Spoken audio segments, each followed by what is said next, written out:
নিঃশব্দ পাহাড়ের হাহাকার শুনেছেন কখনো? পাহাড়ের চূড়া থেকে ওই দূরে কার যেন হাতছানি। আজ নিয়ে যাব সেরকমই এক মেঘের স্বপ্নপুরীতে। পাহাড় আর মেঘের মিতালি দেখতে বাংলাদেশি পর্যটকদের প্রথম পছন্দ বান্দরবন।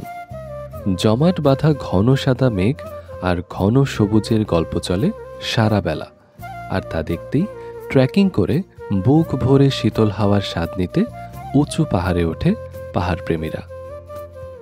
পাহাড়ের কোলে আকাশের খুব কাছাকাছি ঠিক তেমনই একটি ভ্রমণ স্পট মিরিঞ্জা ভ্যালি, যা বান্দরবনের লামা উপজেলায় অবস্থিত।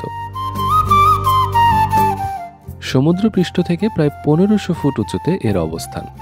মিরিঞ্জা পর্যটন কমপ্লেক্সের গোড়াপত্তন হয়েছিল 2003 সালের 17 সেপ্টেম্বর প্রায় 16 একর পাহাড়ি ভূমিকে ঘিরে।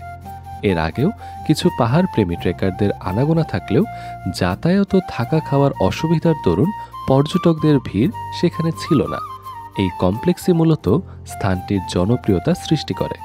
তাই এখন সাজেকের পর মিরিঞ্জা ভ্যালিতে যাবার জন্য মুখিয়ে থাকে সবাই।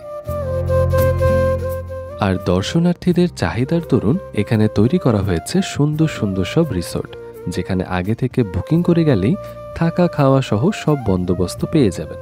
আর পাহাড়ের শীর্ষে বসে সূর্যাস্ত সূর্যোদয় দেখার সৌভাগ্য কে মিস করতে চায় বলেন? তবে এখানে আসলে অবশ্যই হাঁটাহাঁটি করার অভ্যাস থাকতে হবে, বা সেরকম মানসিকতা নিয়ে আসতে হবে, কারণ যেহেতু পাহাড়ে আসছেন তাই উঁচু নিচু পথ তো থাকবেই। বর্ষাকালের শেষ থেকে শরৎকাল পর্যন্ত প্রায় সারাদিনই পরিষ্কার আকাশে শুভ্র মেঘের খেলা দেখা যায়। তাই সামনের বর্ষা শেষে আপনিও ঘুরে আসতে পারেন মিরিঞ্জা ভ্যালি। তবে শীতকালেও ভ্রমণ পিপাসুদের জন্য অন্যরকম সৌন্দর্যের ডালা খুলে বসে প্রকৃতি। শুধু ঝড় বৃষ্টির দিনে ওদিকটায় না যাওয়াই ভালো বলে আমার মনে হয়। ঢাকা থেকে কক্সবাজারগামী যে কোনো বাস করে চকরিয়া পর্যন্ত গিয়ে সেখান থেকে লামা আলীকদম সড়ক ধরে মিরিঞ্জা ভ্যালিতে যাওয়ার সিএনজি, জিপ গাড়ি বা লোকাল বাস পেয়ে যাবেন।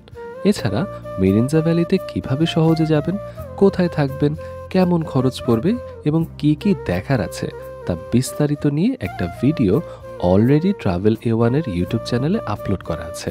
তাই দেরি না করে দেখে আসুন ভিডিওটি।